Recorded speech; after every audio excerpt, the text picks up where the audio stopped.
What's up everyone, Master Fox here. Finally back to regular scheduled discussion videos after a busy week with History of Yu-Gi-Oh! And then the massive Sunday Super Slam commentary videos. Now I know this is really late, but I was hard at work on the History of Yu-Gi-Oh! Episode, so I hope you guys forgive me for this. Anyways, what we're talking about today is the undefeated Infernoid deck at YCS Dallas. This is a pretty amazing feat, not only winning the YCS, but going undefeated with 16-0. This is an insane record for any deck at any large event like this.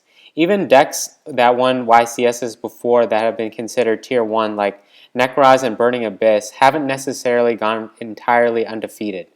This is obviously a testament of skill, deck building, and of course, a little bit of luck. I am in no way saying that Eric Christensen sacked his way through the YCS. Obviously, with 16 rounds, this would be highly improbable that he sacked his way through all 16 rounds, that being at least 32 games and at most 48 games. It would be improbable that he sacked his way through something like 32 games.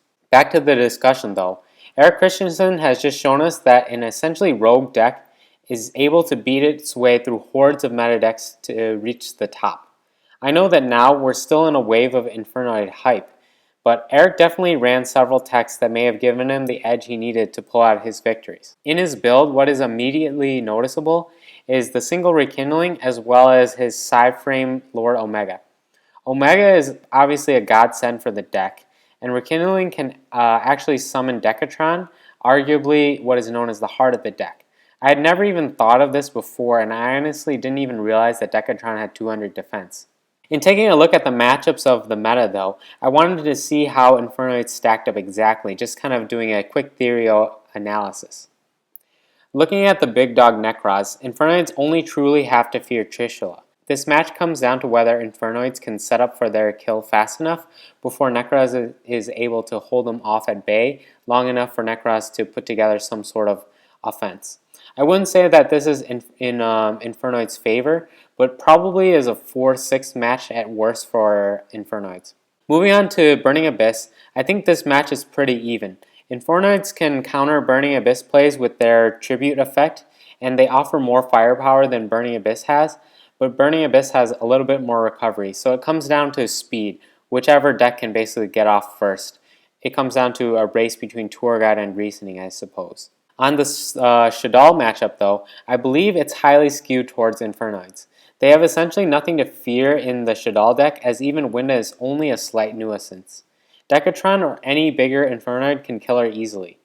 Harmadik can kill Construct, and they'll never really get punished with a free Shadal fusion anyways, so this is basically something like a 6-4 favoring Infernoids.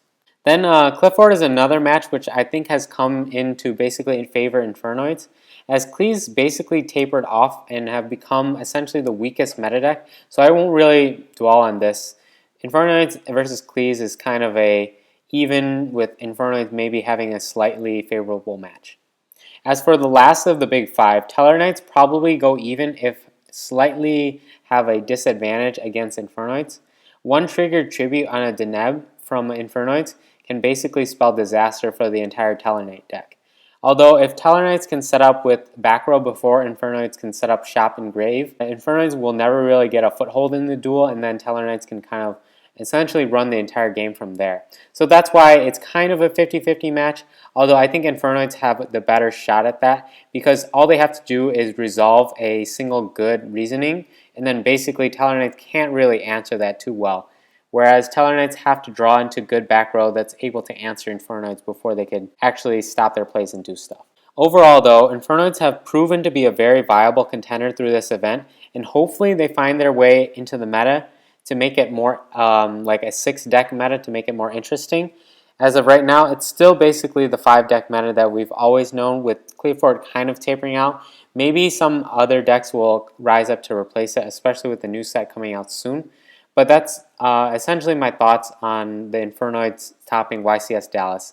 It's really something cool to see, especially something that you wouldn't predict, seeing Infernoids as the only Infernoid deck in the top 32 as well, meaning that it all came down to the pilot's skill and deck building in that deck, of course with luck too.